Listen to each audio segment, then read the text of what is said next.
Hello friends, welcome to study grows. Study grows में आज हम सभी प्राचीन भारत के इतिहास में पाषाण काल का भाग 2 पढ़ेंगे, जिसमें हम ताम्र पाषाण काल के बारे में पढ़ेंगे। तो चलिए शुरू करते हैं।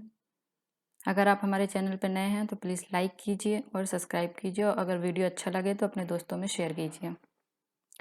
चलिए दोस्तों, बात करते हैं ताम्र पाषाण काल की।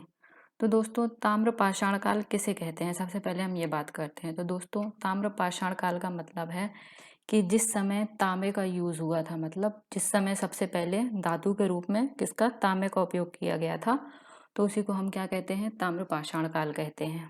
ठीक।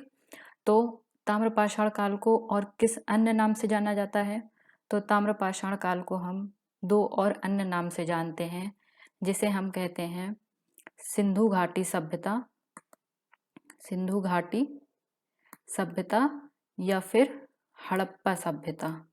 ठीक, सिंधु घाटी सभ्यता या फिर हड़प्पा सभ्यता के नाम से भी हम ताम्रपाषाण काल को जानते हैं। तो चलिए आगे बढ़ते हैं। अब हम बात करते हैं कि सिंधु घाटी सभ्यता और या फिर हड़प्पा सभ्यता की खोज कब हुई थी। ठीक, तो ये कैसे पता चलता है कि ये जो सभ्यता थी ये ताम्रपाषाण कालीन सभ्यता थी। ये हमें ऐसे पता चलता है कि जिस इस काल में लोगों ने जो है तांबे का उपयोग किया था, मतलब तांबे का उपयोग किया था, और इन्होंने कांसा और टिन मिला करके, जो कि मतलब कांस्य धातु बनाई थी, तांबा और टिन को मिला करके जो है कांस्य धातु बनाई थी। ठीक, तो इसको हम कांस्य युगीन सभ्यता भी कहते हैं, क्योंकि उन्होंने तांबा और टिन मिलाकर क्या बनाया था, कांस्य बनाया था, यानी कि कांसा बनाया था, इसलिए इसे क्या कहा जाता है, कांस्य युगीन सभ्यता भी कहा जाता है। ठीक, अब बात करते हैं कि इस सभ्यता के बारे में हमें पता कैसे चला। ठीक, तो इस सभ्यता के बारे में हमें पुरातात्विक साक्ष्यों से पता लगता है, जो कि इस सभ्यता मतलब इस स्थान पर जो ये हड़प्पा सभ्यता, जैसे इसका नाम पड़ा, तो हड़प्पा एक स्थल है। इस स्थल पर क्या किया गया था, सबसे पहले खुदाई की गई थी। ठीक, तो इस स्थान पर सबसे पहले खुदाई करने के कारण ही इसे हड़प्पा सभ्यता कहते हैं। और हड़प्पा की सबसे पहले खुदाई कब हुई थी, तो 1921 में किसके द्वारा की गई थी, सबसे पहले जॉन मार्शल के द्वारा। ठीक, तो ये खुदाई किसके द्वारा की गई थी, जॉन मार्शल के द्वारा की गई थी। पर इनको कुछ पता नहीं चला था, मतलब खुदाई करने के बाद ये जान नहीं पाए थे कि एक्चुअली में ये मतलब जो इससे प्राप्त साक्ष्य प्राप्त हुए थे कि वो किस चीज़ के हैं। तो हड़प्पा जो सिंधु घाटी में जब खुदाई की गई हड़प्पा स्थल में, तो उस टाइम पे उसके बाद जो है दयाराम साहनी जी ने इनका अध्ययन किया हड़प्पा स्थलों का, और उन्होंने निकाला कि जो ये हड़प्पा सभ्यता है यह सबसे प्राचीन सभ्यता है। और सबसे प्राचीन होने के साथ साथ क्या थी, यह सबसे प्राचीन नगरीय सभ्यता थी। मतलब उन्होंने कुछ वहाँ पे ऐसा देखा कि उन्हें ऐसा लगा कि यह सभ्यता क्या है, ग्रामीण ना होकर के नगरीय है। मतलब उस काल के लोग जो हैं उनका रहन सहन एकदम क्या था, शहरी था। वो लोग क्या थे, ग्रामीण नहीं थे, वो लोग क्या थे, शहरी थे। ठीक, तो किन्होंने पता लगाया था हड़प्पा नामक पूरा स्थल के बारे में, सबसे पहले दयाराम साहनी के द्वारा हमें सबसे पहले हड़प्पा पूरा स्थल के बारे में पता चलता है। ठीक, 1921 में इसकी खोज हुई। ठीक, अब आते हैं कि जो ये सभ्यता थी तो वो मतलब कितनी साल पुरानी सभ्यता है। तो ये कितने साल पहले की सभ्यता है, 4700 साल पहले की सभ्यता कहा जाता है हड़प्पा सभ्यता को।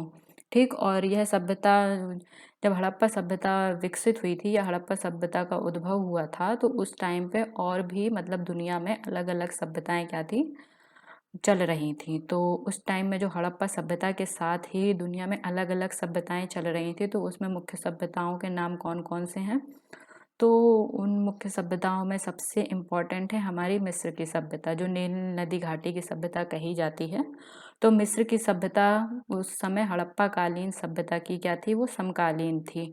इसके साथ साथ दजला और फरात नदी, जो कि कहाँ पे थी हमारी सभ्यता, नील घाटी की सभ्यता दजला और फरात नदी के पास। ठीक, फरात नदी।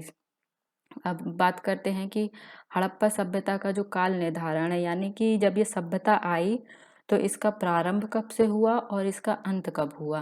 तो मतलब कब से शुरुआत हुई और कब से इसका अंत हुआ, तो कोई ना कोई समय होगा। तो उसका समय क्या था, 2500 ईसा पूर्व से 1700 ईसा पूर्व तक, और 3900 ईसा पूर्व में इसका क्या हो गया था, अंत हो गया था इस सभ्यता का। 3900 ईसा पूर्व में इस सभ्यता का अंत हो गया था। ठीक, अब हम बात करते हैं कि इस सभ्यता का विस्तार कहाँ कहाँ पर था, मतलब ये सभ्यता कहाँ कहाँ पर फैली हुई थी। तो दोस्तों यह सभ्यता पूरे विश्व में नहीं फैली हुई थी, कुछ लिमिटेड एरिया थे जहाँ पर यह सभ्यता फैली हुई थी। ठीक, तो वो लिमिटेड एरिया कौन कौन से थे, कहाँ कहाँ तक यह सभ्यता फैली हुई थी, तो चलिए आइए इसके बारे में चर्चा करते हैं कि इसका विस्तार कहाँ कहाँ तक था। दोस्तों हड़प्पा सभ्यता को त्रिकोणीय, मतलब इसका जो विस्तार था वो त्रिकोण में था। ठीक, मतलब ये पूरे विश्व में नहीं फैली हुई थी, ये एक त्रिकोण आकार में फैली हुई थी। ठीक, तो त्रिकोण आकार में कहाँ से कहाँ तक, ये मान लीजिए कि हमारा भारत का मैप है ये। ठीक, और ये सभ्यता कहाँ से कहाँ तक फैली हुई थी, ऐसे फैली हुई थी ये सभ्यता त्रिकोणीय आकार में। ठीक, ये हमारा हो गया जम्मू कश्मीर, जम्मू कश्मीर। ठीक, और ये हमारे मतलब मान लीजिए आप ये उस समय के, यहाँ पे हमारा हो गया गुजरात और ये हमारा हो गया महाराष्ट्र। ठीक, और ये हो गया हमारा पाकिस्तान का एरिया। तो ये सभ्यता त्रिकोणीय आधार पर इतने एरिया में फैली हुई थी। ठीक, तो अब हम बात करते हैं कि अब जब ये त्रिकोणीय आकार में फैली हुई थी तो इसका कोई ना कोई मतलब साउथ पॉइंट होगा, नॉर्थ पॉइंट होगा। ठीक, और उसके बाद हमारा वेस्ट पॉइंट होगा और हमारा ईस्ट पॉइंट होगा। ठीक, तो आइए उनके बारे में जानते हैं कि सिंधु घाटी सभ्यता का सबसे जो मतलब दक्षिणतम, उत्तरतम और ये हमारे पश्चिम और पूर्वी जो इलाके थे तो वो कौन कौन से हैं, आइए उनके बारे में चर्चा करते हैं। तो इस सिंधु घाटी सभ्यता में जो हमारा सबसे उत्तर में जो हमारा स्थान है, तो वो स्थान कौन सा है, हमारा सबसे उत्तर में जम्मू कश्मीर में कौन सा है, मांडा। ठीक, कहाँ पर है ये, जम्मू कश्मीर में है। सिंधु घाटी सभ्यता का अगर पूछा जाए आपसे एग्जाम में कि सिंधु घाटी सभ्यता का सबसे उत्तर पुरा स्थल कौन सा है उत्तर में, ठीक, तो कौन सा पुरा स्थल है, मांडा। ठीक, मांडा कहाँ पर है, जम्मू कश्मीर में। उसके बाद बात करते हैं पश्चिम पुरा स्थल, सबसे पुराना पश्चिम पुरा स्थल और सबसे पश्चिमी वाला हड़प्पा सभ्यता का पुरा स्थल कौन सा है, तो वो है सुतकांडी डोर, जो कि कहाँ पर है, बलूचिस्तान पाकिस्तान में है। अब उसके बाद बात करते हैं हम पूर्वी पुरातत्व स्थल हड़प्पा कालीन का, तो सबसे पूर्वी पुरा स्थल कौन सा है, आलमगीरपुर, जो कि कहाँ पर है, मेरठ यानी कि यूपी में है। ठीक, ये पूछा जाता है एग्जाम में, याद रखिएगा, यूपी से रिलेटेड में पूछा जाएगा कि कौन सा पुरा स्थल है जो कि, कौन सा हड़प्पा पुरा स्थल है जो कि यूपी में पाया जाता है, तो कौन सा है, आलमगीरपुर मेरठ में। ठीक, उसके बाद बात करते हैं साउथ वाला कौन सा है, सबसे दक्षिणतम बिंदु कौन सा है हड़प्पा सभ्यता का, तो वो है दैमाबाद, जो कि कहाँ पर है, महाराष्ट्र में है। ठीक, चलिए एक बार फिर से रिकॉल करते हैं, उत्तर में मांडा जम्मू कश्मीर, पश्चिम में सुतकांडेडोर बलूचिस्तान, पास है पश्चिम, पास है पाकिस्तान, सुतकांडेडोर ऐसे आप याद करेंगे। उसके बाद दैमाबाद महाराष्ट्र, दैमाबाद आप कैसे याद करेंगे, इस समय महाराष्ट्र में दम घुटने से लोगों की मृत्यु हो रही है कोरोना की वजह से, तो आप ऐसे याद करेंगे कि दैमाबाद कहाँ पर है, महाराष्ट्र में है। इसके बाद बात करते हैं आलमगीरपुर, आलमगीरपुर कहाँ पर है, मेरठ में है। ठीक है, चलिए आगे बढ़ते हैं। अब हम बात करते हैं कि हड़प्पा कालीन जो सभ्यता थी तो इसमें जो कुछ स्थल थे वो मतलब सभी स्थलों का अपना अपना महत्व था, लेकिन सबसे ज़्यादा महत्व जिन स्थलों का था उन स्थलों में सबसे पहला नाम आता है हमारा हड़प्पा और मोहनजोदड़ो। ठीक, मोहनजोदड़ो, हड़प्पा और मोहनजोदड़ो, इनका महत्व उस समय क्या था, बहुत ज़्यादा था, और यहीं पे मेनली जो हमारी जनता थी उस काल की यहीं पर निवास करती थी। ठीक, तो आइए इन पुरस्थलों के बारे में जानते हैं हम लोग। तो सबसे पहले हम चर्चा करते हैं हड़प्पा के बारे में। ठीक, तो हड़प्पा सभ्यता में जो हड़प्पा पुरस्थल था तो वो इस समय कहाँ पर है, तो हड़प्पा इस समय है हमारा पाकिस्तान में है। ठीक, तो हड़प्पा कहाँ है इस समय, हमारा पाकिस्तान में है, और हड़प्पा की खोज में, हड़प्पा पुरस्थल की खोज किसने की थी, दयाराम सायनी ने 1921 में। ठीक, अब हम बात करते हैं कि हड़प्पा जो ये स्थल है वो किस नदी के किनारे है, कभी कभी ये भी पूछ लिया जाता है। तो हड़प्पा किस नदी के किनारे है, हड़प्पा है हमारा रावी नदी के किनारे। ठीक, कहाँ पर है, रावी नदी के किनारे, याद रखिएगा। अब बात करते हैं कि हड़प्पा जो स्थल है तो इसमें जो लोग रहते थे तो इसमें भी लोगों का जो रहन सहन था वो शहरी था, मतलब कि इसमें अमीर लोग अलग जगह पर रहते थे और गरीब लोग जो है वो अलग जगह पर रहते थे। ठीक, और इसी आधार पर क्या किया गया था, शहर की संरचना का निर्माण किया गया था, अमीर और गरीब के आधार पर, मतलब यहाँ पे सामाजिक भेदभाव उस समय विद्यमान था। ठीक, तो इसमें बात करते हैं हम कि जो अमीर लोग थे तो वो कहाँ पर रहते थे। तो आप ऐसे याद करेंगे कि अमीर लोग नगर टीला में रहते थे, और नगर टीला कहाँ पे था? पूर्वी। पूर्वी अमीर लोग पहले आते हैं, यानी पूर्वी, पा से पहले पा से पूर्वी, ठीक। तो पूर्वी टीला यानी नगर टीला, जो कि थोड़ा सा ऊंचा होता था उस समय पर। तो मतलब उनकी प्रतिष्ठा का प्रतीक था अमीर लोगों के, कि थोड़ा ऊंचाई पर बनाएंगे हम, ठीक। तो क्या था? पूर्वी टीला, जिसे कहा जाता था नगर टीला कहा जाता था, जिसपे क्या रहते थे? अमीर लोग रहते थे, ठीक। उसके बाद पश्चिमी टीला, पश्चिमी टीला में क्या था? दुर्ग टीला था। दुर्ग क्या था? ये नीचे बनाया जाता था, मतलब नगर टीला के कंपैरिजन में दुर्ग टीला थोड़ा सा नीचे होता था, ठीक। तो इसको क्या कहा जाता था? दुर्ग टीला, जहाँ पर क्या रहते थे? आम जनता लोग निवास करती थी, ठीक। उसके बाद बात करते हैं कि हड़प्पा में उस समय क्या थी कि मोहरें सबसे ज़्यादा, मतलब जो थी अभिलेख युक्त मोहरें, वो कहाँ से मिली थी? तो अभिलेख युक्त मोहरें क्या थी उस समय? सबसे ज़्यादा हमें कहाँ से मिली थी? हड़प्पा से मिली थी, ठीक। और उसके बाद जो हड़प्पा में जो कर्मचारी वर्ग होते थे, जो नॉर्मल लोग, सामान्य जन होते थे उस समय के लोग, तो वो लोग क्या थे? यहाँ से थोड़ा सा, दुर्ग से थोड़ा दूर रहते थे, ठीक। और इसके आधार पर, और जो सामान्य लोग थे, इन्हीं के आधार पर ये लोग क्या थे? खान पान की व्यवस्था के लिए अन्नागार वगैरह, यानी कि भंडार गृह वगैरह का क्या करते थे? ये लोग व्यवस्था वगैरह करते थे, ठीक। और अब बात करते हैं कि हड़प्पा के समय हमें उस समय कौन कौन सी वस्तुएं मिली हैं हड़प्पा से। तो हड़प्पा से हमें क्या मिला है? हड़प्पा से हमें मिला है शंख से बना हुआ क्या मिला है हमें? बैल मिला है। हड़प्पा से हमें क्या मिला है? शंख से बना हुआ बैल मिला है। और स्त्री के गर्भ से निकलता हुआ हमें क्या मिला है? पौधा मिला है हड़प्पा से। ये एग्जाम में आते हैं, याद रखिएगा कि शंख से बना हुआ बैल, और स्त्री के गर्भ से निकला हुआ पौधा, और पीतल का बना हुआ इक्का, और ईंटों के वृत्ताकार चबूतरे, और गेहूं के जौ के दस्तावेज भी हमें कहाँ से मिले हैं? यहीं से मिले हैं, ठीक। क्या क्या मिले हैं हमें? फिर से रिकॉल करते हैं। शंख का बना बैल मिला है हमें, स्त्री के गर्भ से निकला हुआ पौधा मिला है, ठीक। फिर इसके बाद हमें पीतल का क्या मिला है? इक्का मिला है हमें। यहाँ पर पीतल का बना हुआ क्या मिला है? इक्का मिला हुआ है। और ईंटों के क्या है? वृत्ताकार क्या मिले हैं? चबूतरे मिले हैं हमें, वृत्ताकार, ठीक। यानी कि वृत्ताकार हमें क्या मिले? चबूतरे, मतलब घर के प्रवेश द्वार में क्या बनाए जाते थे? चबूतरे बनाए जाते थे, जो कि किस आकार में है? वृत्ताकार में है। और अब बात करते हैं खाने पीने की। तो हड़प्पा में मुख्य भोजन लोगों का क्या था उस समय? तो सबसे पहले क्या किया था? इनका अन्न था जौ, ठीक। हड़प्पा में सबसे पहले जिस अन्न का उपयोग किया गया था वो था जौ और गेहूं। इन दोनों अन्न का सबसे पहले क्या किया गया था? उपयोग किया गया था, ठीक। चलिए अब आगे बढ़ते हैं। आई होप आप लोग को समझ में आया होगा। अब बात करते हैं कि हम हड़प्पा पुरस्थलों के कुछ महत्वपूर्ण तथ्यों के बारे में चर्चा करते हैं, जिनसे एग्जाम में क्वेश्चंस आते हैं। मैंने यहाँ पर सन सभी का नहीं लिखाया है, क्योंकि इतने ज़्यादा ईयर आपसे नहीं पूछे जाते हैं और आप इतना याद भी नहीं रख पाएंगे। तो जो जो एग्ज़ाम में पूछा जाता है और जो जो एग्ज़ाम की दृष्टि से इम्पॉर्टेंट है, हमें उतना ही पढ़ना है, क्योंकि हम ज़्यादा चीज़ों को अपने माइंड में स्टोर नहीं कर सकते हैं। तो जितना लिमिटेड पढ़ें उतना अच्छा है, उतनी चीज़ें हमें क्या है? याद रहेंगी। तो अब हम बात करते हैं हड़प्पा स्थलों के महत्वपूर्ण तथ्य, ठीक। तो पहला स्थल है हमारा हड़प्पा, जिसकी खोज किसने की थी? दयाराम सायनी ने की थी, 1921 में की थी। और यह कहाँ पर है? पंजाब प्रांत में है, पाकिस्तान में है, ठीक। और किस नदी के तट पर है? रावी नदी के तट पर है। उसके बाद बात करते हैं हम मोहनजोदड़ो की। और इसकी खोज किसने की थी? रखालदास बनर्जी ने इसकी खोज की थी। और कब की थी? 1922 में की थी इन्होंने, ठीक। और यह कहाँ पर है?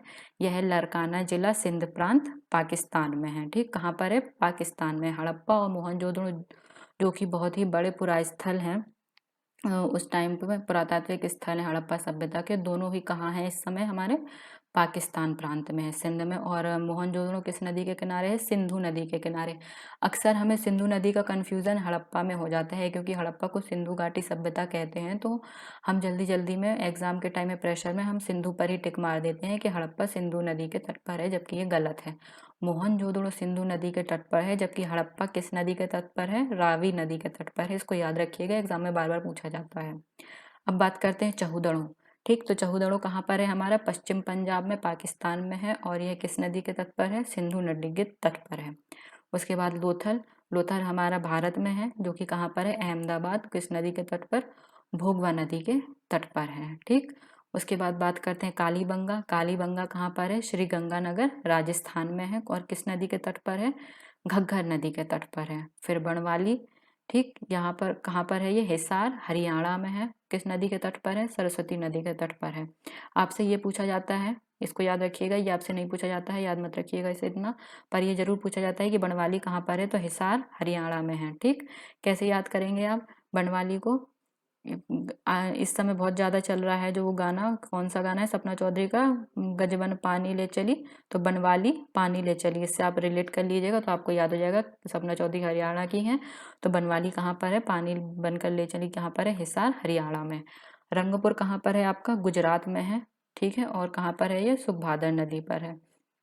ठीक, फिर उसके बाद है रोपड़। रोपड़ कहाँ पर है? रंगपुर आप ऐसे याद कर लेंगे कि गुजरात में गरबे में रंग बिरंगे कपड़े पहनते हैं, तो रंगपुर कहाँ पर है? गुजरात में है, सुखभादर में है। ठीक, रोपड़ कहाँ पर है आपका? पंजाब में है, सतलुज नदी पर है। रोपड़ को आप पंजाब से कैसे याद करेंगे कि पंजाब में गेहूं की खेती सबसे ज़्यादा की जाती है, अच्छा रोपड़ होता है वहाँ पर, इसलिए खेती अच्छी होती है। तो रोपड़ कहाँ पर है? पंजाब में, सतलुज नदी पर है। ठीक, उसके बाद है सुतकांडे डोर, कहाँ पर है हमारा? बलूचिस्तान, दास्क नदी पर है। बलूचिस्तान कहाँ पर है हमारा? पाकिस्तान में है। ठीक, तो सुतकांडे डोर जैसे अभी आपको मैंने अभी पीछे पढ़ा है कि सबसे क्या है ये हमारा पश्चिम, जो हमारा ये है पश्चिम, सबसे ज़्यादा पश्चिमी पूरा स्थल है ये हमारा सुतकांडे डोर। ठीक, कहाँ पर है? बलूचिस्तान, पाकिस्तान में है। उसके बाद सुतकोटदा हमारा कहाँ पर है? गुजरात में है, सरस्वती नदी के तट पर है। ठीक, फिर उसके बाद है मांडा, जम्मू कश्मीर में है, चिनाब नदी के तट पर है। ये पूछा जाता है क्वेश्चन, याद रखिएगा कि मांडा कहाँ पर है? जम्मू कश्मीर में, चिनाब नदी के तट पर है। उसके बाद बात करते हैं हम राखीगढ़ी की। राखीगढ़ी कहाँ पर है? हरियाणा में, घग्गर नदी के तट पर है। ठीक, कहाँ पर है? हरियाणा में, घग्गर नदी के तट पर। राखीगढ़ी कैसे याद करेंगे आप? हरियाणा में है। इसका एक तरीका मैं आपको बताती हूँ कि पंजाब में एक त्यौहार मनाया जाता है वैशाखी। ठीक, तो वैशाखी से राखी आप ऐसे रिलेट कर लेंगे कि पंजाब हरियाणा पास पास में है, इसीलिए राखी गढ़ी। ठीक, तो यानी पास पास में ही जुड़े हुए हैं या पास पास में गड़े हुए हैं कह सकते हैं आप, तो राखी गढ़ी आप ऐसे याद कर लेंगे, हरियाणा में है, घग्गर नदी के तट पर है। और आलमगीरपुर मैंने आपको अभी बताया, ये हमारा कौन सा स्थल है? सबसे पूर्वी स्थल, जो कि कहाँ पे? मेरठ में है, उत्तर प्रदेश में। कहाँ पर है? हिंडन नदी के तट पर है। चलिए, इसमें आपको क्या क्या याद करना है मैं आपको बता देती हूँ, जो कि एग्जाम में बार बार पूछे जाते हैं। पहला से हड़प्पा कहाँ पर है? रावी नदी के तट पर है। मोहनजोदड़ो सिंधु नदी के तट पर है। बनवाली घग्गर नदी के तट पर है। राखीगढ़ी चेनाब नदी के तट पर है। ठीक, उसके बाद है आलमगीरपुर हिंडन नदी के तट पर, मेरठ में है, ये पूछा जाता है, इसका स्थान पूछा जाता है। और सुतकांडे डोर का बलूचिस्तान, पाकिस्तान में है, ये स्थान पूछा जाता है, याद रखिएगा। और एक आपका इसमें लोथल पूछा जाता है कि लोथल कहाँ पर है, तो लोथल गुजरात में है, अहमदाबाद के पास भोगवा नदी पर है। ठीक, चलिए आगे बढ़ते हैं, आई होप आप लोग को समझ में आया होगा। अब बात करते हैं हम दूसरे सबसे महत्वपूर्ण पुरास्थल के बारे में, जो कि क्या है? मोहनजोदड़ो है।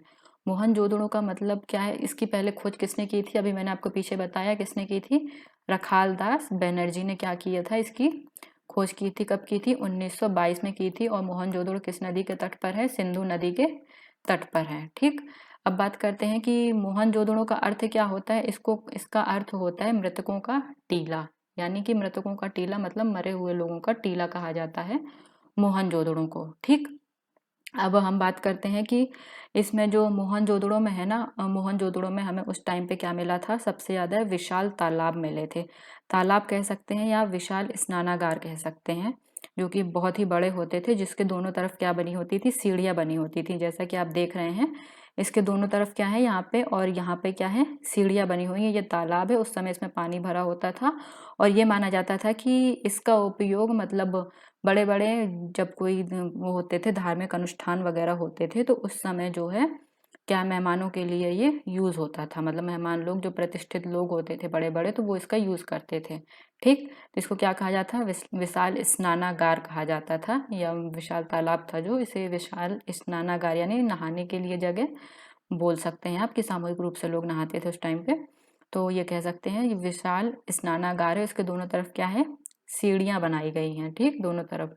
उसके बाद बात करते हैं इसका तीसरा पॉइंट, विशाल अन्नागार है। मतलब अन्नागार का मतलब अन्न भंडार की जगह। ठीक, मोहनजोदड़ो में क्या है? सबसे बड़ी इमारत है, जो कि क्या है? विशाल अन्नागार है, जो कि कितनी कितनी बड़ी है? ये आपकी 45.11 मीटर क्या है ये? लंबा है, यानी कि 45.11 मीटर इसकी लेंथ है। और चौड़ाई कितनी है इसकी? 15.23 मीटर क्या है ये? चौड़ा है। कितना लंबा है? 45.11 मीटर कितना है इसका लेंथ है, और 15.23 मीटर क्या है इसकी चौड़ाई है। ठीक, अब बात करते हैं कि उस समय जो था क्या थे यहाँ पे जो सबसे महत्वपूर्ण विशेषता थी मोहनजोदड़ो की, तो वो ये थी कि यहाँ की सड़क व्यवस्था।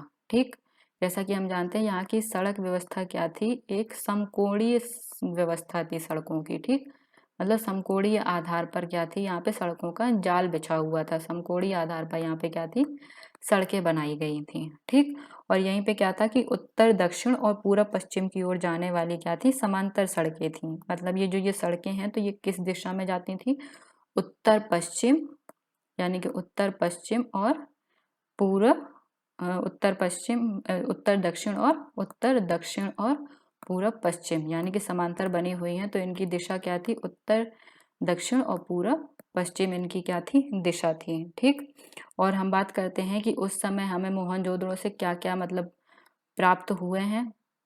तो उस समय हमें क्या मिला है, मोहनजोदड़ो से सबसे इम्पोर्टेंट हमें क्या मिला है, कांसे की यहाँ से मूर्ति मिली हुई है हमें। ठीक, कांसे की नर्तक की मतलब एक नारी की मूर्ति मिली हुई है जो कि क्या है, नग्न अवस्था में है। ठीक, और दूसरी मूर्ति हमें मिली हुई है, पुजारी योगी की मूर्ति मिली हुई है। आप देख सकते हैं कांसे की मूर्ति है जो कि हमें कहाँ से मिली हुई है, मोहनजोदड़ो से मिली हुई है। ठीक, और पुजारी की मूर्ति हमें यहाँ से मिली हुई है, और यहाँ से और भी कई चीज़ें प्राप्त हुई हैं, जैसे पशुपतिनाथ की मूर्ति हमें यहीं से मिली हुई है, जिसे शिव माना जाता था उस समय, कह सकते हैं आप। और यहीं से हमें क्या मिला है, सूती कपड़ा और सीपी की बनी क्या मिली हुई हैं, पट्टियाँ मिली हुई हैं। सूती कपड़ा और क्या मिली हुई हैं हमें, सूती कपड़ा और सीपी की बनी हुई क्या मिली हैं, पट्टियाँ। सीपी मतलब क्या, सीपी मतलब जो आप समुद्र किनारे हमें सीपियाँ वगैरह प्राप्त होती हैं ना, वो उसको कहते हैं। सीपी से बनी क्या मिली है हमें यहाँ पे, पट्टियाँ मिली हुई हैं। और यहीं से हमें क्या मिले हैं, गीले कपड़ों के भी, मतलब गीली मिट्टी से बने हुए जो भी ये वो मिले हैं, क्या बोलते हैं, कपड़े मिले हैं, उनके साक्ष्य मिले हैं। ठीक, चलिए अब आगे बढ़ते हैं। आई होप आप लोग को समझ में आया होगा। अब बात करते हैं हम धौलावीरा की। ठीक, तीसरा हमारा पुरा स्थल, महत्वपूर्ण पुरा स्थल है, वो है धौलावीरा। सबसे पहले बात करते हैं हम कि हड़प्पा में जो मोहनजोदड़ो हो गया, या कोई भी आप मान लीजिए, हड़प्पा मान लीजिए, और या लोथल वोथल, कोई भी आप पुरा स्थल मान लीजिए, तो यहाँ पे क्या था कि जो भी मतलब इसको जो भी पुरा स्थल थे तो सभी का जो मतलब डिवाइड किया गया था सभी को, तो वो दो आधार पर किया गया था। जैसा कि मैंने आपको पीछे बताया, एक था दुर्ग और एक था निचला शहर। ठीक, तो दुर्ग आम तौर पर ऊपर होते थे और निचला शहर नीचे, जिसमें सामान्य लोग रहते थे। यहाँ मतलब हमेशा वो दो आधारों पर डिवाइड किया गया था पुरा स्थलों को। लेकिन धौलावीरा एकमात्र ऐसा पुरा स्थल है जिसको क्या है, तीन भागों में डिवाइड किया गया था। ठीक, क्या है कि धौलावीरा को क्या किया गया था, तीन भागों में डिवाइड किया गया था। और तीन भागों में डिवाइड करने के साथ साथ इसमें क्या थे, बड़े बड़े प्रवेश द्वार बने हुए थे। ठीक, क्या हुआ था, तीन भागों में डिवाइड होने के साथ साथ, ये तीन भागों में बटा हुआ था, तीन भागों में बटे होने के साथ साथ इसमें क्या थे, बड़े बड़े प्रवेश द्वार बने हुए थे। ठीक, और क्या है यहाँ पे, हमें यहाँ पर कुछ ऐसे मतलब हड़प्पा से रिलेटेड जो है ना, बड़े बड़े अक्षरों के पत्थरों में खुदा पाया गया। मतलब इसकी लिपि से रिलेटेड जो है, जो भी लिखा हुआ मिला है, वो किस में मिले हैं हमें, मुख्यतः बड़े बड़े पत्थरों में खुदा हुआ पाया गया है। ठीक, और फिर आगे बात करते हैं। और सबसे इसमें एक अनोखी बात यह है कि जो बाकी पुरा स्थल थे तो उनमें क्या थी, हड़प्पा की मोहरें मतलब वस्तुएं वगैरह जो है ना, वो मतलब बड़ी कुछ मोहरें जैसे छोटी वस्तुएं पाए गए थे। ठीक, हड़प्पा के जो बाकी स्थल थे वहाँ पे क्या थी, छोटी वस्तुएं पाए गए थे मोहरों के। लेकिन यहाँ पे क्या पाए गए थे, लिपि में खुदे हुए बड़े पत्थरों के साक्ष्य पाए गए थे। ठीक, अब बात करते हैं कि यहाँ पर हमें क्या क्या मिला है धौलावीरा से। तो धौलावीरा में हमें मुख्यतः क्या मिला है, यही मोहरें से रिलेटेड जो बड़ी बड़ी मोहरें हैं, यही मेनली इसकी इम्पोर्टेंस है। तो हमें सबसे ज़्यादा मोहरों के साक्ष्य यहाँ पर मिले हैं। और यहीं पर क्या हुआ है, हड़प्पा के लेख की मोहर जैसी छोटी छोटी वस्तुओं पर पाए गए हैं। ठीक है, अब आगे बढ़ते हैं हम। अब बात करते हैं हम लोथल की।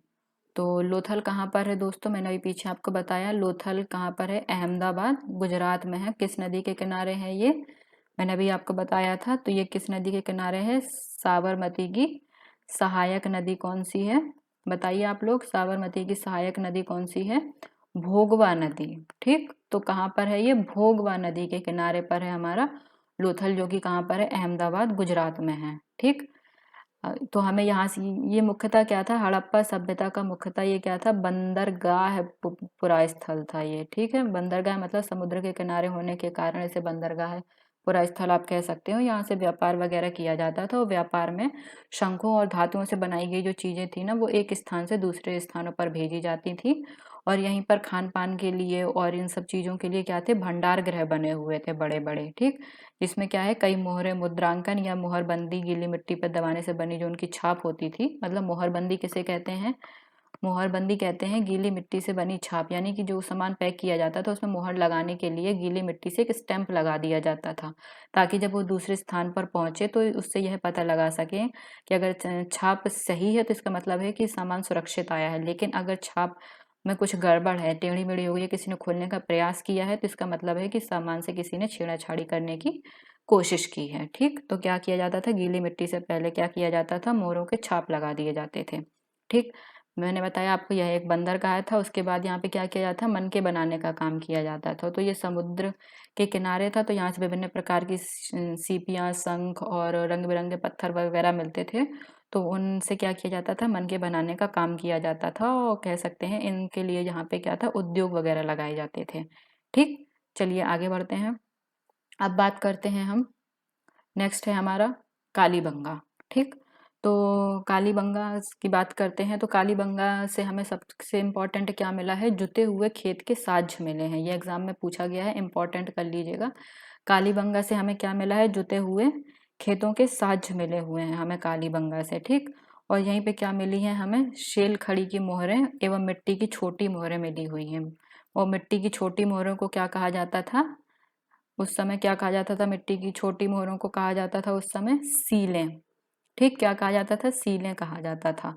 तो कालीबंगा से जुते हुए खेतों के साज और शेल खड़ी की मोहरें और मिट्टी की छोटी मोहरें हमें क्या है, यहाँ से मिली हुई हैं, ठीक है, जो कि इम्पोर्टेंट है, ठीक।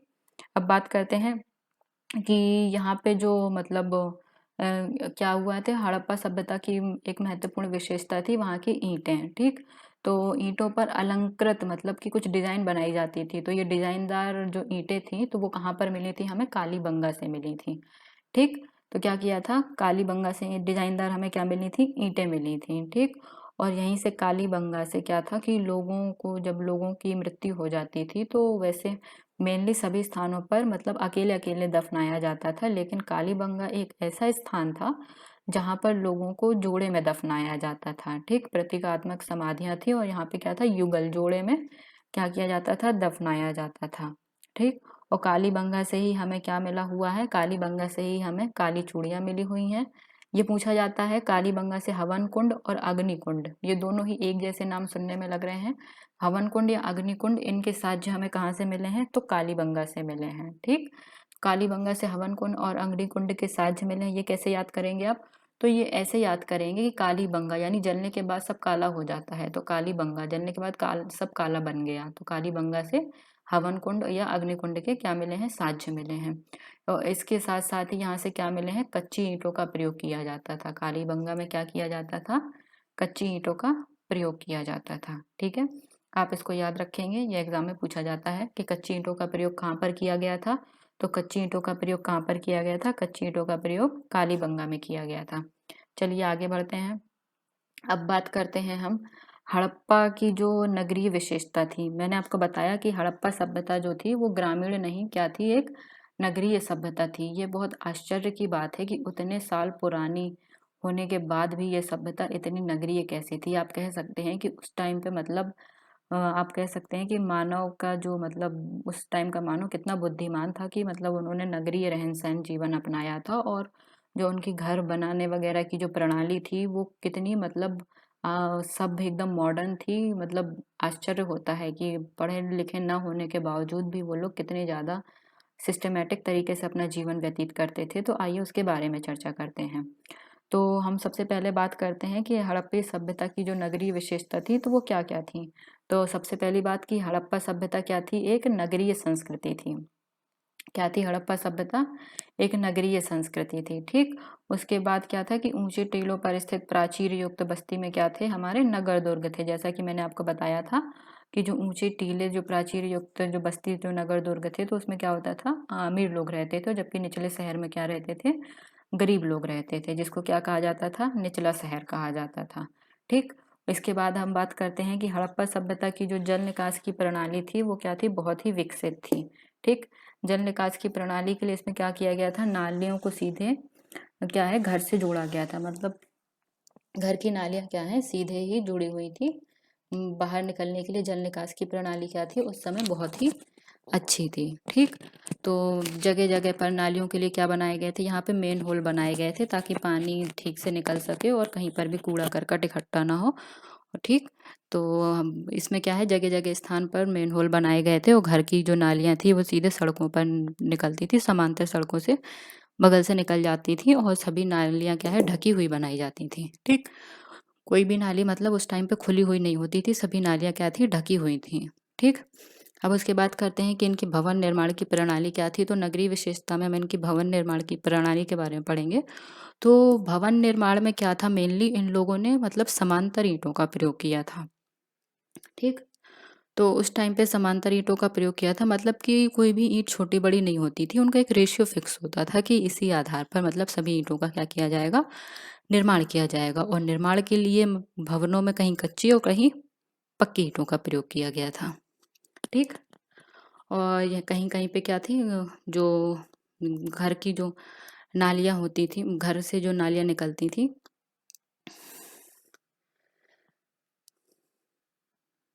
हाँ, चलिए आगे बढ़ते हैं। अब आते हैं कि चर्चा करते हैं कि भवन निर्माण में जो क्या थी, कच्ची पक्की ईंटों का दोनों तरह का प्रयोग किया जाता था। ठीक। अब बात करते हैं हम इसमें जो वो थी क्या, सड़कें जो थी उस टाइम की हड़प्पा सभ्यता की, तो वो कैसी थी, वो समकोणीय सड़कें थी।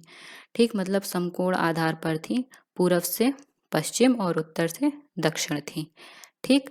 ये बहुत ही इम्पोर्टेंट पॉइंट है कि उस टाइम के लोग मतलब कितना अच्छा उनका दिमाग होगा कि उन्होंने इतना सिस्टमेटिक तरीके से क्या है, एक शहर को बसा रखा था। ठीक।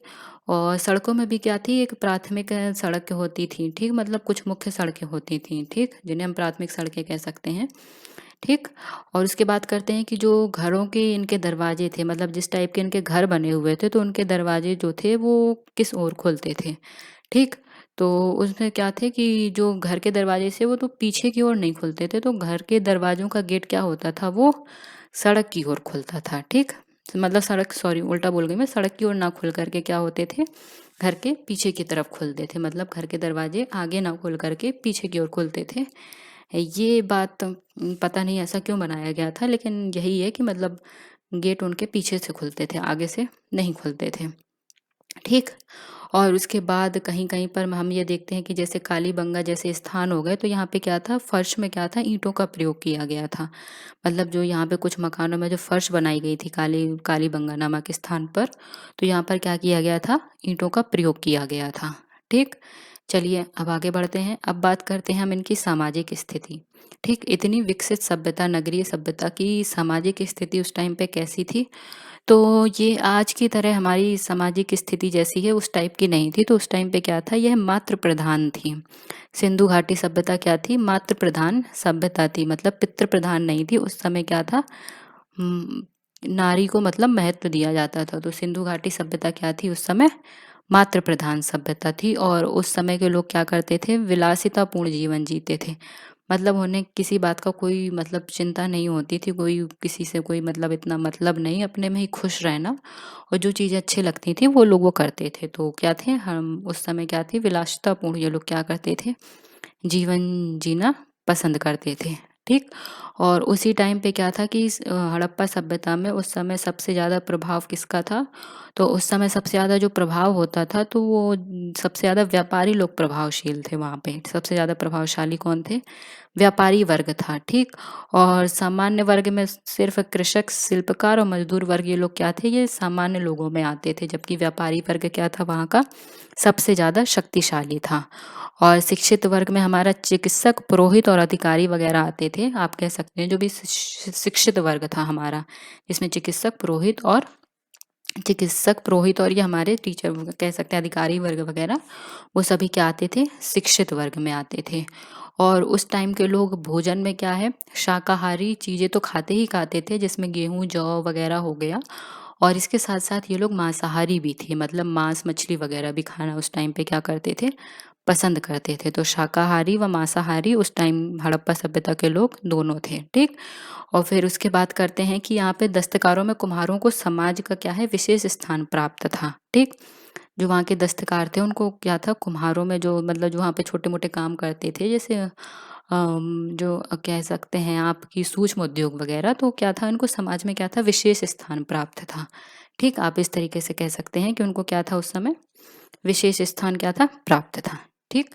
चलिए आगे, अब उसके बाद बात करते हैं हम कि जो इनका सामाजिक जीवन था, तो सामाजिक जीवन के ही अंतर्गत उस समय क्या था कि ये लोग जो चीज़ें वगैरह बनाते थे, तो उनके निर्माण में ये लोग उस समय किस चीज़ का उपयोग करते थे, तो वो इन लोगों ने किसका उपयोग किया था, इन लोगों ने सबसे पहले तांबा का उपयोग किया था, ठीक। तांबा का उपयोग करते थे और तांबे में ही ये लोग टिन मिला करके क्या बनाते थे, कांसा बनाते थे, जिसकी वजह से आज हम इसको क्या कहते हैं, कांस्य युगीन सभ्यता कहते हैं। तांबे तांबे में टिन मिलाने के कारण कांसा बनाकर धातु के रूप में उपयोग करने के कारण ही इसे क्या कहा जाता है, कांस्य युगीन सभ्यता भी कहा जाता है। और यह लगभग कब होता था, लगभग आप कह सकते हैं या मान सकते हैं कि यह लगभग था 5000 ईसा पूर्व तक, 5000 ईसा पूर्व तक आप कह सकते हैं कि ये ऐसा मतलब धातु से कांसा और तांबे का उपयोग, तांबा धातु का उपयोग किया जाता था लगभग 5000 ईसा पूर्व तक, ठीक। और उसी टाइम पे ये लोग क्या है, फन, ठीक।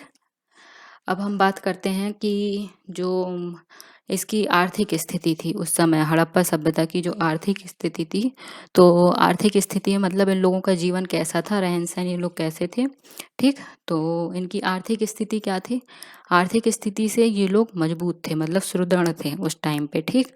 तो आर्थिक स्थिति में ये लोग क्या करते थे, कृषि कृषि करते थे, पशुपालन करते थे, पशुपालन के बाद उद्योग करते थे, उद्योग के बाद कला और शिल्प का, कला एवं शिल्प था, व्यापार था, व्यापारिक संबंध फिर हो गए लोगों से, फिर उसके बाद क्या हुआ था, आयातित वस्तु हुई, ठीक। तो आर्थिक स्थिति हम कृषि की बात करते हैं, तो कृषि में क्या था, ये लोग गेहूं जौ और ये मटर सरसों वगैरह की क्या करते थे, खेती करते थे, जिसमें क्या क्या था, जौ गेहूं जौ मटर और तिल और सरसों कह सकते हैं आप, इन सभी चीज़ों की क्या करते थे, खेती करते थे, ठीक। और हमें कहीं कहीं से चावल के भी प्रमाण मिलते हैं, जिसमें हमारा लोथल और रंगपुर विशेष महत्व रखता है। चावल के प्रमाण हमें कहाँ से मिलते हैं, जिसमें हमें लोथल और रंगपुर से, कहाँ से, लोथल और रंगपुर से क्या मिलते हैं, हमें चावल के प्रमाण मिलते हैं, ठीक। अब उसके बाद हम बात करते हैं कि खेती होने के जो प्रमाण हैं वो हमें कहाँ से पता चलता है कि सिंधु सभ्यता के लोग खेती करते थे। तो ये प्रमाण हमें कहाँ से मिलते हैं, ये हमें कहाँ से मिलते हैं, कालीबंगा से, जहाँ से हमें क्या मिलता है, जुते हुए खेतों का साक्ष्य मिलता है, ठीक। कालीबंगा से हमें क्या मिलता है, जुते हुए खेतों के साक्ष्य, और बर्णावली से क्या मिलता है, मिट्टी का हल मिलता है हमें, ठीक। ये दोनों ही स्थल बहुत महत्वपूर्ण है, याद रखिएगा कि कालीबंगा से हमें क्या मिलता है, कालीबंगा से हमें जुते हुए खेतों के साज, ठीक।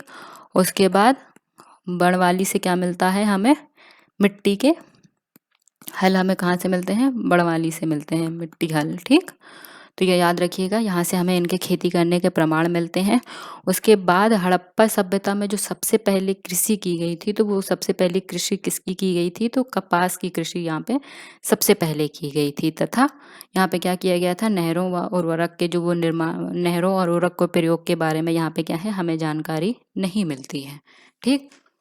चलिए अब आगे बात करते हैं पशुपालन की। तो आर्थिक स्थिति में हम पशुपालन की बात करते हैं, तो पशुपालन में क्या था, ये लोग बैल भैंस गाय, जिसमें आगे आप ऐसे याद रखेंगे, इसमें बैल भैंस और गाय भेड़, ठीक।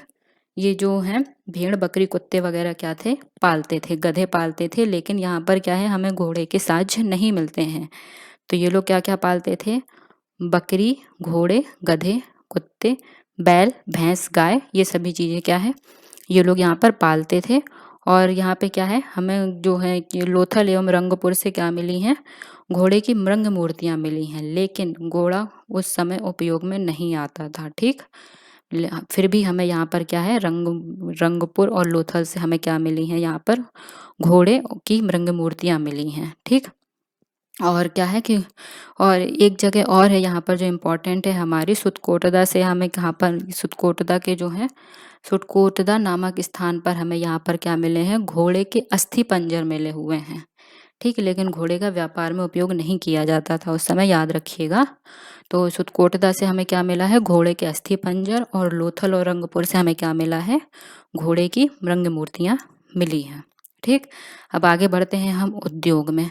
तो यहाँ पे जब कृषि वगैरह सब अच्छी होती थी और लोथल से मतलब सीपियाँ, मनके वगैरह बनाने के उद्योग थे, अन्नागार था, भंडार गृह थे, तो इतना सब होने के बाद तो जब ज़्यादा मटेरियल होगा तो नॉर्मल सी बात है कि उद्योग भी होंगे।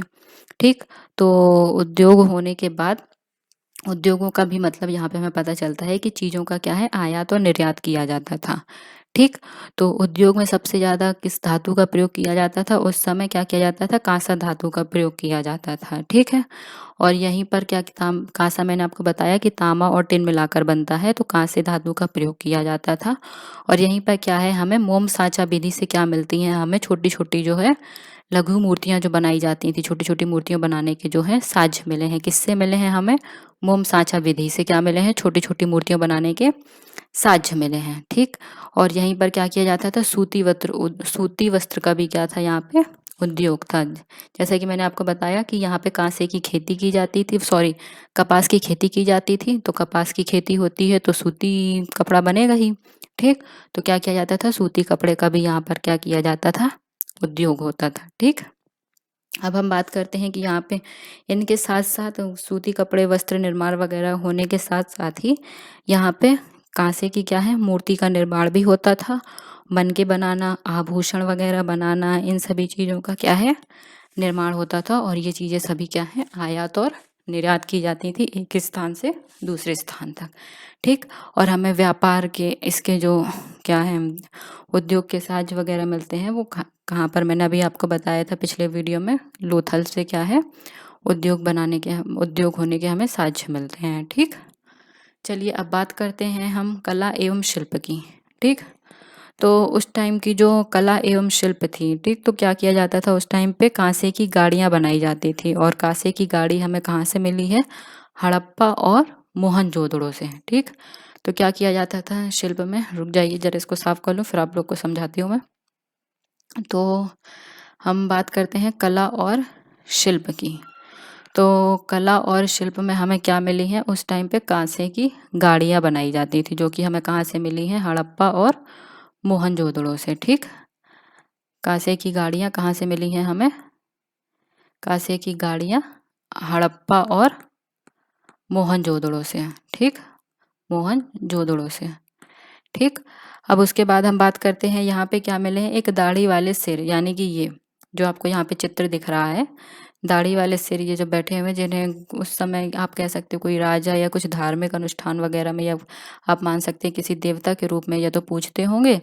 ठीक, बनी इनकी क्या मिली है हमें, यहाँ पे मूर्ति मिली हुई है। ठीक, इसके बाद यहाँ पे हमें स्वास्तिक के चिन्ह और हाथी दांत वगैरह से क्या मिले हैं, हमें मानव चित्र मिले हैं। कहाँ से मिले हैं, मोहनजोदड़ो से मिले हैं। ठीक, हाथी दांत पर बने हुए हमें मानव चित्र भी मिले हैं, जो कि कहाँ से मिले हैं, मोहनजोदड़ो से मिले हुए हैं। ठीक, और यहीं पे टेराकोटा से क्या किया जाता था, मृंग मूर्तियों का निर्माण किया जाता था।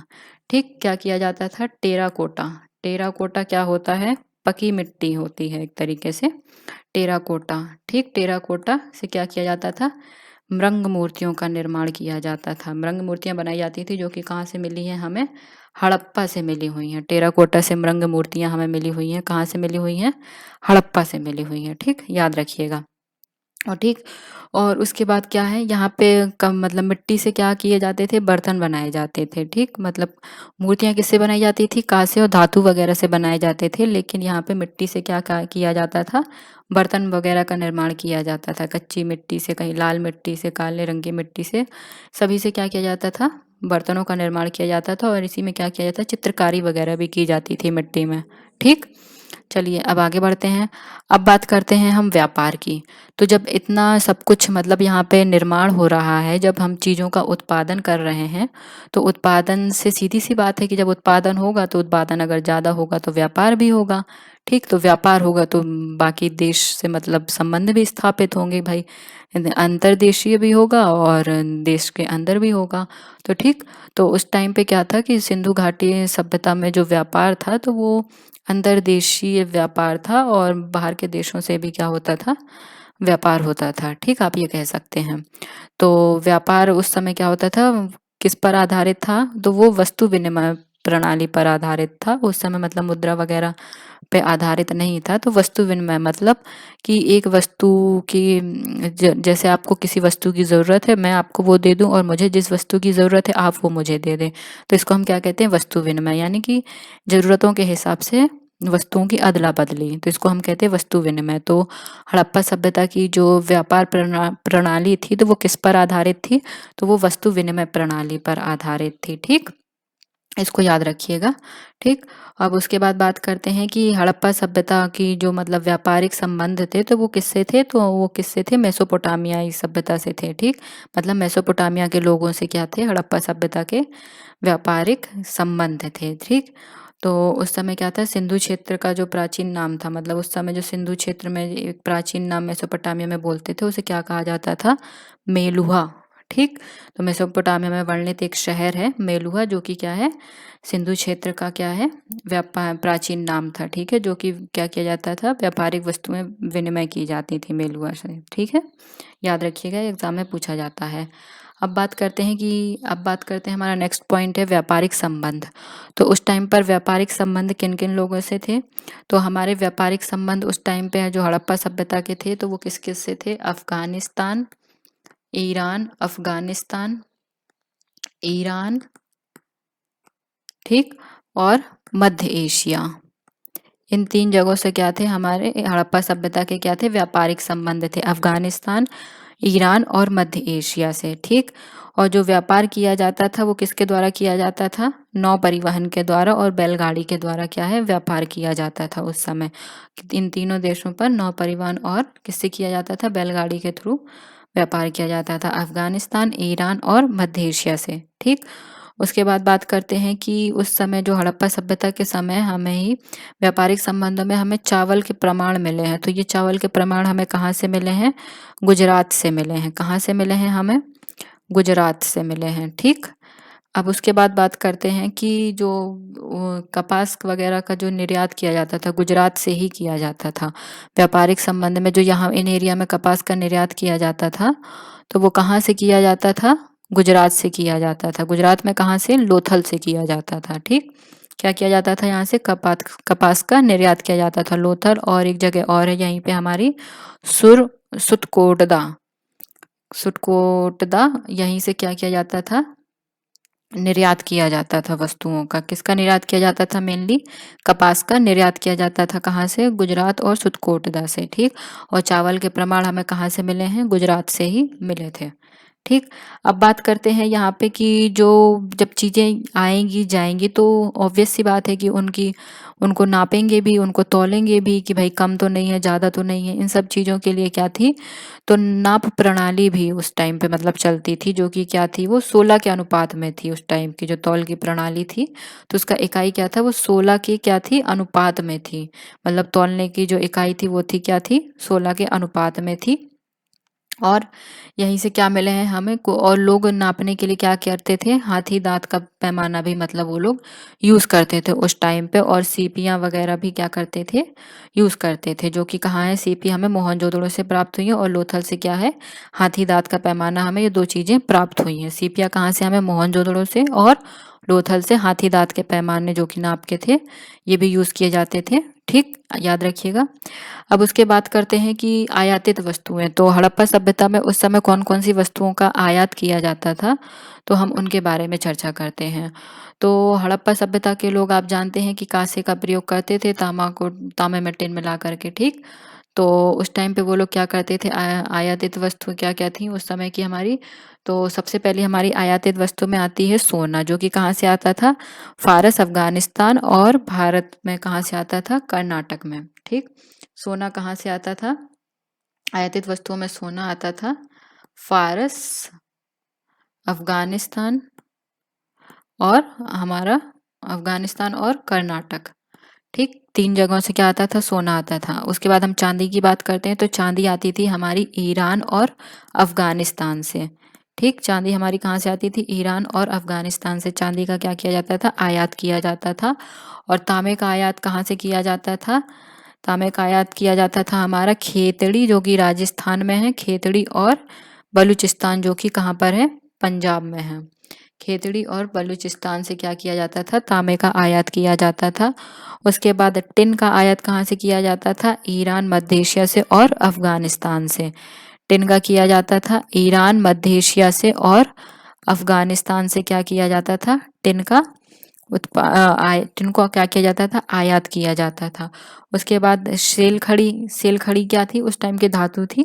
ठीक, तो सेल खड़ी का कहाँ से आयात किया जाता था, हमारा बलूचिस्तान, राजस्थान और गुजरात से क्या किया जाता था, आयात किया जाता था। किसका, सेल खड़ी का। सेल खड़ी का कहाँ किया जाता था, बलूचिस्तान से, राजस्थान से, राजस्थान से और गुजरात से क्या किया जाता था, सेल खड़ी का आयात किया जाता था। और उसके बाद जो थी शंख और ये सीपियाँ कौड़ियाँ वगैरह कहाँ से थी, मैंने आपको बताया था, बंदरगाह हमारा कुछ भारत का उस समय क्या था, लोथल, लोथल बंदरगाह से क्या किया जाता था, शंख और सीपियों का क्या किया जाता था, आयात किया जाता था। ठीक, अब उसके बाद बात करते हैं हम कि लाजवर्द वगैरह कहाँ से मंगाए जाते थे। तो हड़प्पा सभ्यता के संबंध किससे थे, मेसोपोटामिया से थे। तो लाजवर्द कहाँ से मंगाया जाता था, बदखीर, अफगानिस्तान और मेसोपोटामिया से क्या मंगाया जाता था, लाजवर्द मंगाया जाता था। ठीक, अब उसके बाद हम बात करते हैं कि वहाँ पे हड़प्पा सभ्यता के समय एक बहुत ही प्रचलित, जो आप कह सकते हैं धातु कह सकते हैं। ठीक, तो वो कौन सी, एक बहुत ही फेमस धातु है जिसके बारे में आपको जानना ज़रूरी है क्योंकि ये एग्जाम में बहुत पूछी जाती है। तो उस धातु का नाम क्या है, फेयंस। ठीक, क्या नाम है उस धातु का, फेयंस। ठीक, फेयंस। तो फेयंस धातु क्या होती थी, ये धातु जो क्या थी, ये कृत्रिम रूप से बनाई जाती थी इसमें। ठीक, कैसे बनाई जाती थी, इसमें जो स्फटिक का पत्थर होता था तो इसमें गोंद का चूर्ण वगैरह मिला करके इसको तैयार किया जाता था। और इस पे क्या करी जाती थी, एक चिकनी परत चढ़ाई जाती थी। ठीक, तो इससे क्या करते थे, छोटे बर्तन वगैरह बनाए जाते थे जिसमें क्या था, चूर्ण था। ठीक, चूर्ण मतलब पत्थर, स्फटिक पत्थर का या बालू का कह सकते हैं आप, चूर्ण है जिसमें गोंद मिला करके इसको चिकना कर करके क्या बनाया जाता था, छोटे बर्तन वगैरह बनाए जाते थे। ठीक, चलिए अब आगे बढ़ते हैं। अब हम बात करते हैं मोहरें तथा लिपि के बारे में। तो मोहरें तथा लिपि में हड़प्पा सभ्यता में आप जैसे जानते हैं कि उस समय की जो मोहरें थी, तो मोहरों का क्या है, उस समय ऐसी टेढ़ी मेढ़ी मोहरें नहीं थी। मोहरों का क्या था, आकार भी उस समय क्या था, फिक्स था। मतलब उस समय क्या थी, आयातित वर्गाकार मोहर कह सकते हैं आप। अब वर्गाकार मोहरों का क्या था उस समय, चौकोर, वर्गाकार या बेलनाकार क्या था, मोहरों मोहरों का क्या किया जाता था, उपयोग किया जाता था। ठीक, और इस पे जो लिपि वगैरह थी तो वो कौन सी भाव चित्रात्मक लिपि थी, मतलब अवाचनीय थी, उसको पढ़ा लिखा नहीं जा सका, आप ये कह सकते हैं। और जो मोहरों का निर्माण किया जाता था तो वो किससे किया जाता था, इनका निर्माण वो सेल खड़ी, गोमेद वगैरह से और मिट्टी से क्या किया जाता था, इनका निर्माण किया जाता था। किससे निर्माण किया जाता था मोहरों का, सेल खड़ी व अन्य गोमेद से, मिट्टी से क्या किया जाता था, निर्माण किया जाता था। ठीक, अब बात करते हैं कि यहाँ पे जो एक मोहर में हमें क्या मिला है, एक बार बार एग्जाम में पूछा जाता है, मोहरों में विभिन्न प्रकार के चित्र बनाए जाते थे। ठीक, तो उस समय क्या थे, मोहरों में एक चित्र बनाया गया था, एक सींग वाले वृषभ, वृषभ का चित्र बनाया गया था, जिसके प्रमाण हमें कहाँ से मिलते हैं। ठीक, तो इसके प्रमाण हमें आगे मैं बताऊंगी हमें कहाँ से मिलते हैं। तो यहाँ पे एक सींग वाले वृषभ का चित्र हमें मिलता है मोहरों से। और यहीं पर हमें क्या मिलता है, लोथल और देसलपुर में क्या मिलती है, हमें तांबे की बने मोहरें भी प्राप्त होती हैं। कहाँ से हमें प्राप्त होती हैं, लोथल और देसलपुर से हमें क्या मिलती हैं, तांबे की बने मोहरें प्राप्त होती हैं। लोथल और कहाँ से, देसलपुर से हमें तांबे की मोहरें बनी प्राप्त होती हैं। और जैसा कि मैंने अभी आपको बताया यहाँ पे कि इनकी लिपि क्या थी, तो लिपि क्या थी, भाव चित्रात्मक थी, यानी कि इनको पढ़ा नहीं गया है, अवाचनीय लिपि थी, ठीक है, हाव भाव का वर्णन किया गया है।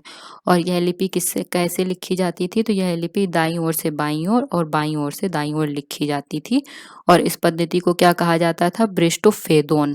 क्या कहा जाता था, दाईं से बाईं, बाईं से दाईं। और इस पद्धति को क्या कहा जाता था, इस पद्धति को कहा जाता था ब्रोस्टे फेदोन।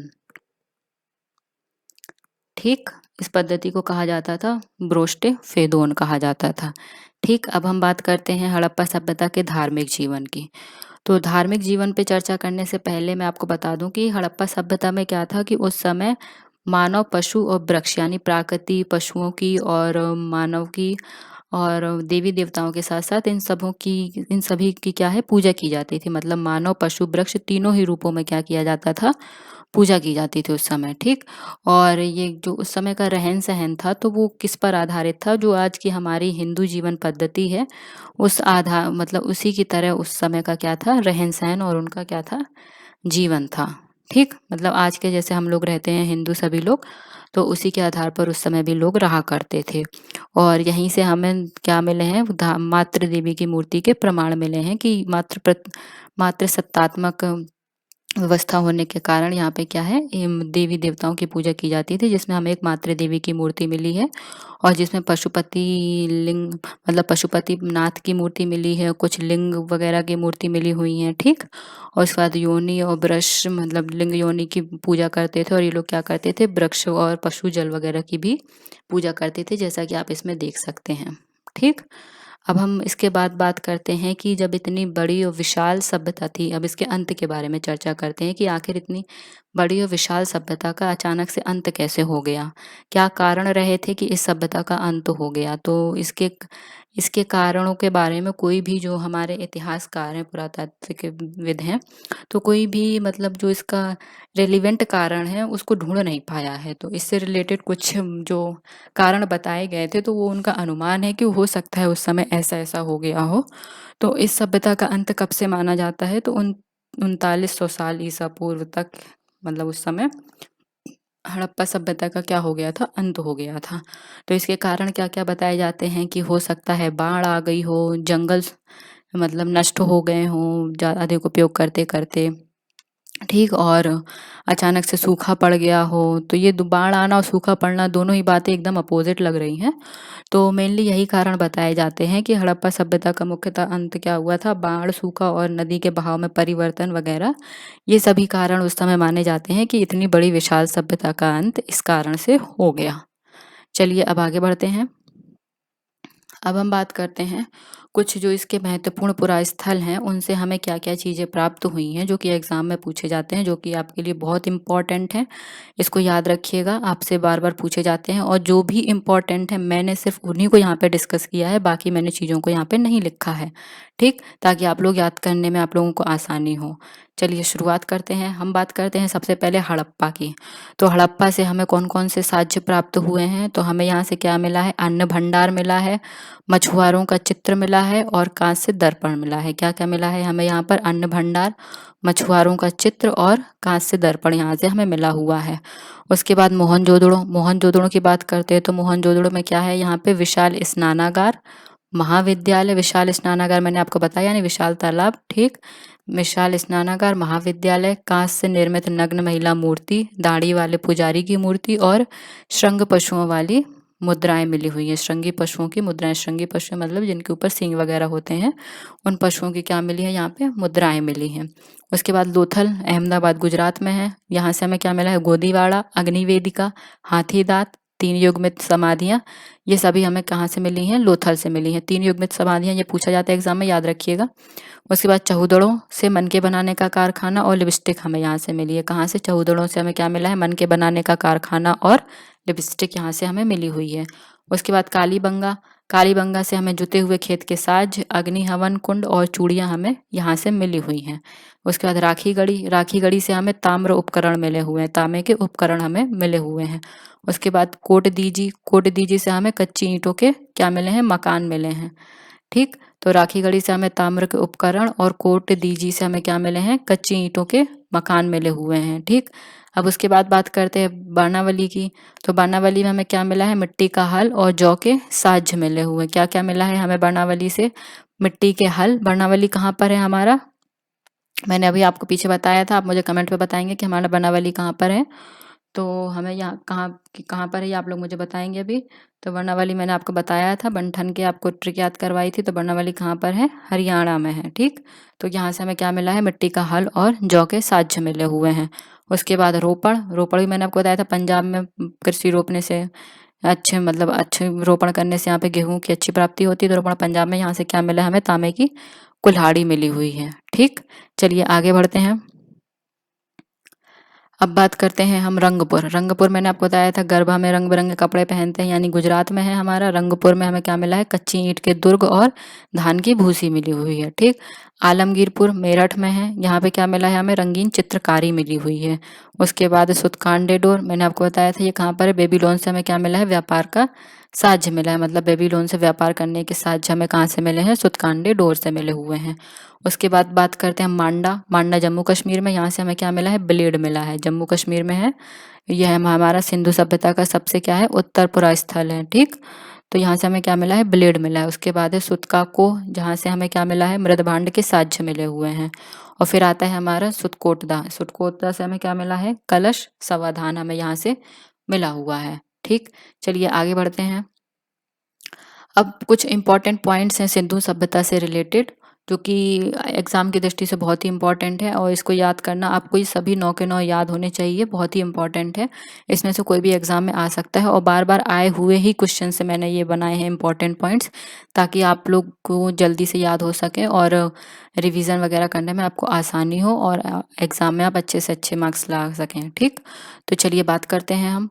पहला है हमारा, मूर्ति पूजा का प्रारंभ कब से माना जाता है, पूर्व आर्यकाल से माना जाता है। पूर्व आर्यकाल मतलब वैदिक काल से पहले से क्या माना जाता है, मूर्ति पूजा का प्रारंभ माना जाता है। यानी कि हमारी हड़प्पा सभ्यता कह सकते हैं आप, इसी टाइम पे क्या था, मूर्ति पूजा का आरंभ होने लगा था। फिर उसके बाद है हड़प्पा सभ्यता की समकालीन सभ्यता रंगपुर कहाँ पर थी हमारी, सौराष्ट्र गुजरात में थी। ठीक।